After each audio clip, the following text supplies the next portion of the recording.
Yo, what's up mga kaibigan? Nali na tayo magkwentuhan. Fully committed na si De'Aaron Fox sa San Antonio Spurs matapos sila na magkasundo sa isang 4 years, $229 million contract extension with no player option. Ibig sabihin ay hindi siya papasok sa free agency hanggang sa matapos ang kontrata niya. So bali 57.2 million per year yan mga kaibigan. Mas malaki pa yan sa kontrata nila Luka Doncic at LeBron James ngayon. Papasok ang kontrata na ito matapos ang 2025-2026 NBA season. So under contract siya sa team ng Spurs hanggang sa taong 2030 kung saan siya ay may edad ng 32 years old.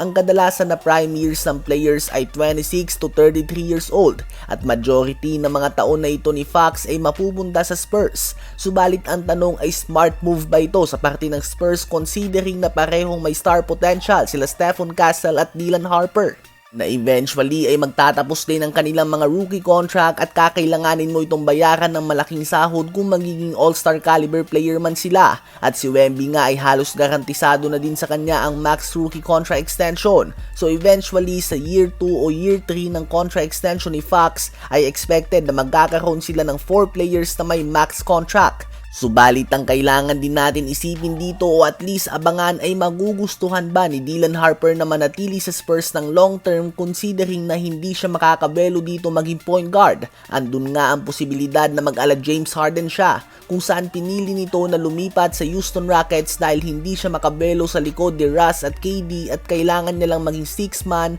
o kaya naman second o third option sa team sa opensa o sa pagdala ng bola. Kahit na alam niya na capable siya maging number 1 option na pinatunayan niya sa Houston Rockets noon.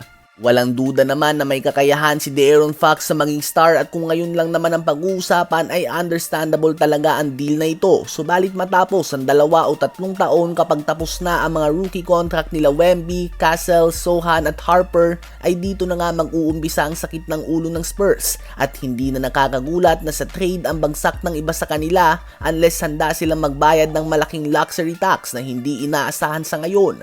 Magiging very tricky ang situation nito sa parte ni Dylan Harper dahil sa mga batang player na katulad niya na may star potential ay gusto nga nilang ibuka ang kanilang mga pakpak. Subalit with De'Aaron Fox ay tila ba isa itong kalapati na binubunutan ng pakpak mga kaibigan dahil hindi nga siya makakabuelo. Kakayanin nila na maglaro ng sabay. Ganun pa man pareho nga sila ng style of play at hindi mo mamamaximize ang galing ng isa kapag pareho sila nasa loob ng court. Unless may isa nga sa kanila na maging catch and shoot player. Subalit binayaran mo nga si Fox ng malaking kontrata dahil sa pagiging all-star caliber player niya, hindi para baguhin ang kanyang style of play. At same thing kay Dylan Harper, hindi mo nga siya draft ng number 2 para gawing catch and shoot player. At opensa pa lang ang pinag-uusapan natin dyan, hindi pa dito kasali kung paano sila as a backcourt duo kung depensa naman ang pag-uusapan. Sa palagay nyo ba ay overpaid si De'Aaron Fox?